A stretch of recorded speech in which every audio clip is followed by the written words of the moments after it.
BC ఐక్యత CM CM CM BC ఐక్యత BC ఐక్యత బీసీ ఐక్యత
నిన్న ఏదైతే హైకోర్టులో బీసీలకు సంబంధించిన 42% రిజర్వేషన్లో ఆనాడు కామారెడ్డిలో ఇచ్చినటువంటి నినాదానికి విరుద్ధంగా కాంగ్రెస్ పార్టీ ముఖ్యమంత్రి గారు రేవంత్ రెడ్డి గారు బలహీనమైనటువంటి 9 నెంబర్ వాళ్ళ జీవోనిచ్చి హైకోర్టులో కొట్టివేతకు అనుకూలమైన జీవోలు ఇస్తూ ఈ విధంగా ఈ రోజే కాదు ఈ రాష్ట్రంలో తొలకరి నుంచి కూడా 1952 భారతదేశం నుంచి కూడా కాలేకర్ కమిషన్ కమిటీ అదేవిధంగా మండల్ కమిషన్ ఇలాంటి కమిషన్లు వేసి బీసీలు అత్యంత వెనకబడి ఉన్నారు రాజకీయంగా ఆర్థికంగా ఉపాధి ఉద్యోగాల్లో అని చేసినా కూడా ఈ రోజు కూడా ఈ ఏదైతే ఆనాటి నుంచి ఈనాటి వరకు అగ్రకులాలు అధికారంలో ఉన్నాయో అవన్నీ కూడా బీసీలను మోసం చేస్తూ బలహీనమైన జీవాలు ఇస్తూ హైకోర్టులో పోయే విధంగా పైపెచ్చు వారి బీసీలకు ఏదో మేము చేస్తున్నట్టు ఓన్లీ సినిమాలో నటన మాత్రమే కానీ నిజ జీవితంలో వాళ్ళు నటించలేకపోతున్నారు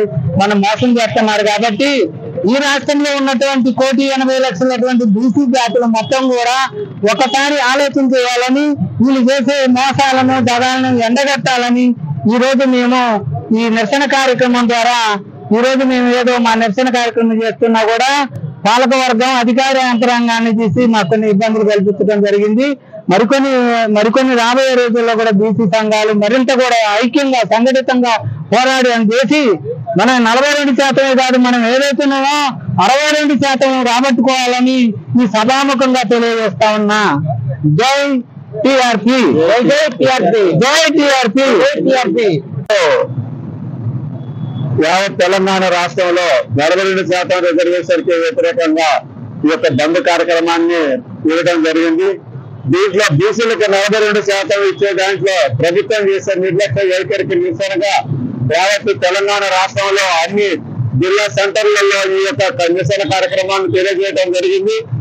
ఈ రోజున అధికారంలో ఉన్నటువంటి విద్య ప్రభుత్వం రాజ్యాధికారాన్ని దగ్గర పెట్టుకొని వెనుకబడ్డటువంటి బీసీ కులాలను వెలికి నెట్టివేసే విధంగా 78 సంవత్సరాలు స్వతంత్రం వచ్చినా కూడా ఈ రోజు వరకు మనం ఎంతో మనకంతా ఇచ్చే వాటాలు నిర్లక్ష్యం చేస్తున్నటువంటి ఈ ఆధిపత్య అగ్రవర్ణాలు నూతన చర్య విధంగా రాబోయే రోజుల్లో భావి తరాల భవిష్యత్ అంతా కూడా మన భుజ స్కంధాల పైన ఉంది. కాబట్టి ఖచ్చితంగా మనం ఎంతో మనకంతా వాటా ఇవ్వాల్సినటువంటి అవసరం ఉంది. ప్రభుత్వాలు ఆధిపత్య అగ్రవర్ణాల దర్శనంలో మనం ఇంకా ఒక తాటిపైకి రాకపోయినటువంటి భవిష్యత్తు భావి తరాలకి చాలా ద్రోహం చేసిన వాళ్ళం అయితే నష్టం జరుగుతుంది. ఇప్పుడు ఉన్నటువంటి మహేష్ గౌడ్ మేము కాంగ్రెస్ అధికార పార్టీలో ఉన్నాం. ఒక బీసీ బిడ్డలు ఈ రోజున మీరు ఆ డిక్లరేషన్ 42% ఇస్తున్నటువంటి డిక్లరేషన్ విషయంలో మీరు అమలు చేయకుండా మీరు అధికారంలోకి వచ్చి అమలు చేయకుండా నిర్లక్ష్యం చేయటం ఎంతవరకు సమానం? ఇమ్మీడియట్ గా నరేష్ గౌడ్ అర్జెంట్ గా రాజీనామా చేయాల్సినటువంటి అవసరం ఆసన్నమైంది. అదేవిధంగా హామీలు ఇచ్చినటువంటి రేవంత్ రెడ్డి ఏదైతే హామీలు ఇచ్చి అధికారాలకు వచ్చి అమలు చేయకుండా ద్రోహం చేస్తున్నాయి. ఈ బీసీల ద్రోహంగానే చరిత్రలో మేము నిలబడిపోతాము. ఖచ్చితంగా మీరు అర్జెంట్ గా ఈ ప్రభుత్వం నుంచి వైదొలగాల్సినటువంటి అవసరం ఉంది. అదేవిధంగా బీజేపీ ప్రభుత్వం కూడా ఈ తెలంగాణ రాష్ట్రంలో బీసీలకు ముఖ్యమంత్రి పదవి ఇస్తామని చెప్పి అన్నదంటే బీజేపీ ప్రభుత్వం కూడా రామచంద్రరావు కూడా ఆధిపత్య వర్గానికి చెందినటువంటి వాడు. రామచంద్రరావు అర్జెంట్ గా ఇమ్మీడియట్ గా మీరు రాజీనామా చేయాలి. మీరందరూ రాజకీయ పార్టీలు అన్ని రాజకీయ పార్టీలు అగ్రవర్ణాల వాళ్ళు ఈ యొక్క రాష్ట్రాన్ని ఏడుతున్నారు. మమ్మల్ని ఇంకా ఈ చిన్న చూపు చూసినట్టయితే భవిష్యత్తులో మీరు చనిపోతే భవిష్యత్తులో మీరు మాత్రం ఖచ్చితంగా మీరు కాలగడపగా కలగాల్సినటువంటి అవసరం ఎంతైనా ఉందని చెప్పి మేము తెలియజేస్తే ఇంకా పెంపొందిస్తాం. చట్టసభల్లో రిజర్వేషన్లు ఏర్పడటంతో బీసీ సమాజం వాళ్ళ గ్రామ స్థాయి నుంచి పార్లమెంట్ వరకు వాళ్ళకి ఎటువంటి హక్కులు లేకుండా వారికి రాజకీయ అధికారం కానీ అవకాశాలు లేకుండా ఇవాళ చాలా న్యాయబద్ధమైన డిమాండ్ ఇవాళ బీసీ సమాజం కోరుకున్న దశలో పాలక పార్టీలు ప్రతిపక్ష పార్టీలు కూడా మేము బీసీల పక్షాన ఉన్నామని చెప్పి ఎన్నికల మేనిఫెస్టోలో దశాబ్దాలుగా పెడుతూ వచ్చినాయి. కానీ ఇవాళ కావాలని ఉద్దేశపూరితంగానే ఎవరి మీద వాళ్ళు దీని యొక్క బీసీ 42% బీసీలు వాళ్ళ 50% ఉన్నారని అనేక నివేదికలు చెప్తున్నాయి. ఇంకోటి 42% రిజర్వేషన్ ఇస్తాయని చెప్పి బీసీ డిక్లరేషన్ చెప్తా ఉన్నాయి. బీసీలు ముఖ్యమంత్రి అని జాతీయ పార్టీలు చెప్తా ఉంది, బీజేపీ చెప్తా ఉంది. కానీ వాళ్ళ అన్ని పార్టీలు కలిసి దీని యొక్క రాజకీయ క్రీడగా చూస్తూ బీసీ సమాజాన్ని అణచివేయడంలో ప్రధాన ఉద్దేశంలో వాళ్ళకి కనబడతా ఉంది. ఇవాళ కాంగ్రెస్ ప్రభుత్వం కూడా మేము చాలా పక్షంగా బీసీ పక్షపాతి అని నటించడం వల్ల సరైన పద్ధతిలో వెళ్ళకపోతే ఇవాళ బీసీ రిజర్వేషన్ మీద కోర్టులు స్టే ఇచ్చిన పరిస్థితి. ఇవాళ బీజేపీకి ప్రధానమంత్రి మోడీని బీసీలను చెప్తుంటే మోడీ గారు ఇవాళ బీసీలకి 42% రిజర్వేషన్ ఇవ్వడంలో కానీ ఆర్డినెన్స్ తీసుకురావడంలో కానీ బీజేపీ ప్రభుత్వం కానీ ఇలా టీఆర్ఎస్ ప్రభుత్వం కూడా కేవలం కాంగ్రెస్ ప్రభుత్వం ఏం చేస్తుందని చూస్తూ రాళ్ళు వేస్తా ఉంది. అట్లా కాకుండా మీకు నిజంగా చిత్తశుద్ధి ఉంటే టీఆర్ఎస్ ప్రభుత్వం కూడా కనీసం టీఆర్ఎస్ పార్టీ కూడా ఢిల్లీలో కనీసం ఒక ప్రెస్ మీట్ పెట్టలేని పరిస్థితి. బీజేపీలో ఉన్నటువంటి తెలంగాణలో ఉన్నటువంటి మంత్రులు కానీ ఎంపీలు కానీ ఇలా ఎక్కడా సరైన యాక్షన్ తీసుకోలేని పరిస్థితి. ఇవాళ గవర్నర్ ఇవాళ ఎందుకు ఇట్లా చేస్తా ఉండదు? ఇవాళ సుప్రీంకోర్టు కానీ ఇలా హైకోర్టు కానీ ప్రజా అభిప్రాయాన్ని పరిగణలో తీసుకొని ఏదైతే తెలంగాణ ఉద్యమానికి అనేక పోరాటాలకు మేమైనటువంటి ప్రభుత్వాలు హైకోర్టు కానీ సుప్రీంకోర్టు కానీ కేంద్ర ప్రభుత్వానికి ఆదేశించే అవకాశం ఉన్నప్పటికీ కోర్టు దగ్గర స్టేలు ఇచ్చి ఇవాళ బీసీల మనోభావాలని బీసీల హక్కుల్ని భరించే విధంగా కోర్టు న్యాయస్థానాలు వ్యవహరిస్తాయి. ఇప్పటికైనా కాంగ్రెస్ ప్రభుత్వం కూడా అన్ని రకాల చర్యలు లీగల్గా పూర్తిగా చేయాలి. అదే రకంగా బీజేపీ కూడా స్పందించాలి. బీజేపీ ప్రభుత్వం టీఆర్ఎస్ ప్రభుత్వం అన్ని పార్టీలు బీసీల పక్షాన్ని ఇవ్వాలి. చిత్తశుద్ధిని నిజాయితీని చాటుకొని ఇవాళ 42% రిజర్వేషన్ అమలు చేసిన తర్వాతనే స్థానిక సంస్థలు వెళ్ళాలని చెప్పి ఎస్సీ ఎస్టీ బీసీ మైనార్టీ జేఏసీగా డిమాండ్ చేస్తా ఉన్నాం. వచ్చిన బీసీ సంఘానికి నాకు ఉదయకి నమస్కారం. ఏదైతే కాంగ్రెస్ పార్టీ 50% రిజర్వేషన్ అమలు చేసి తర్వాత అందరూ ఎలక్షన్ సిద్ధమైన టైంలో అగ్రకున్నారు వాళ్ళ కోర్టులో స్టే ఇచ్చిన గవర్నమెంట్ ఇది చాలా బాధాకరం. అన్ని బీసీ సంఘాలు అయితే అన్ని పార్టీలు అన్ని పార్టీలు కూడా బీసీ సంఘాలు అయితే దీనికి అందరూ సపోర్ట్ చేసి ఖచ్చితంగా బీసీ 40% అమలు చేయాలని రిక్వెస్ట్ చేస్తున్నారు. ఎన్నికల్లో గెలవడానికి బ్రహ్మాండమైన ఊహంతో వ్యూహాత్మకంగా అదేవిధంగా కొత్త ప్రణాళికలతో ప్రజల్ని మధ్యపెట్టి ఒక రకమైనటువంటి సంక్షేమ పథకాలు ఒక రూపంలో అధికారంలోకి వచ్చింది. అధికారంలోకి రావడానికి ఏ విధంగా వ్యూహాన్ని ప్రదర్శించిందో అదేవిధంగా బీసీలోని అనుమతులైనటువంటి ఆచరణకి అనే పద్ధతుల్లో ఏమి ఇంకా సమాజం బీసీ సమాజం తెలివితేటలు అన్నట్లుగా వ్యవహరిస్తా ఉన్నది. 42 రిజర్వేషన్ అనే ఒక ఆటని డైరెక్టర్లు నిర్మాతలు సినిమాలు తీసి ప్రజల్ని ఏ విధంగా టెంటులు వేసి వాళ్ళు పనులు వేసుకుంటారో బీసీ రిజర్వేషన్ అనే అంశంతో డైవర్షన్ పాలిటిక్స్ చేస్తున్నట్టుగా క్లియర్ గా ఈ రోజు రేవంత్ రెడ్డి గారు ఆట కరెక్ట్ ఆడారు. రిజర్వేషన్ ఇస్తున్న రెడ్డి గారు, రిజర్వేషన్ వ్యతిరేకంగా పిల్లేసింది రెడ్డి గారు, రిజర్వేషన్ కి సంబంధించి న్యాయం చెప్పడం గడ్డలో రెడ్డి గారే కాబట్టి మంచి చెడైనా మా కత్తుతో మా గొంతు మీద మా కంటాన్ని నరకాలమైనటువంటి ఎత్తువారు మీరు చాలా అద్భుతంగా చేశారు.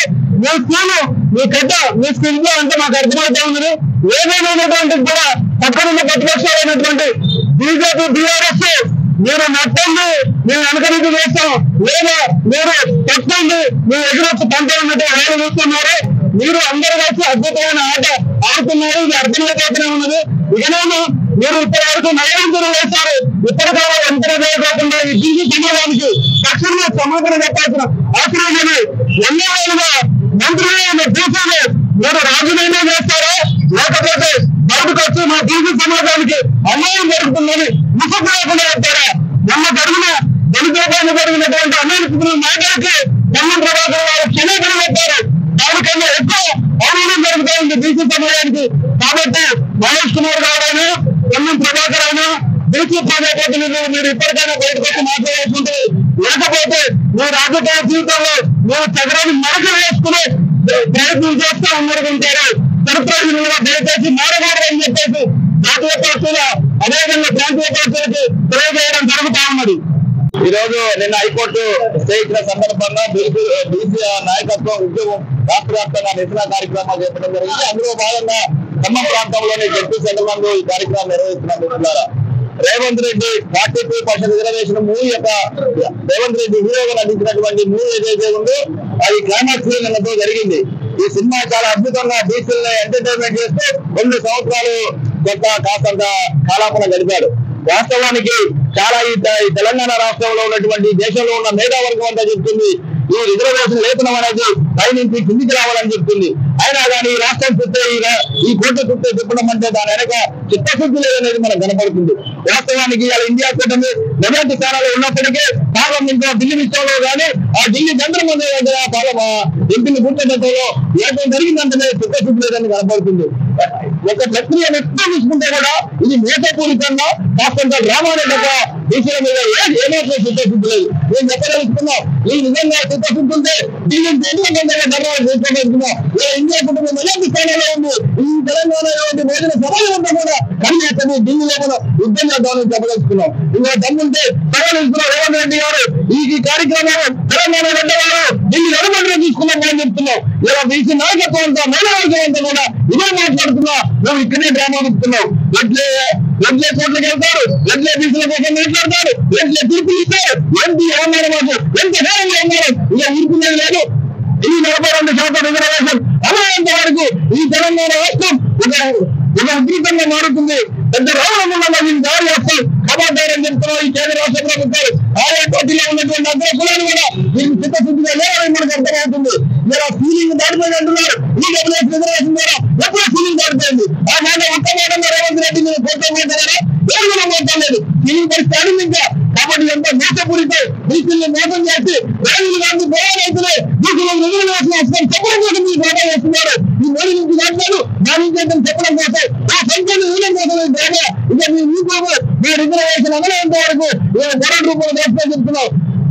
మిత్రులారా ధన్యవాదాలు.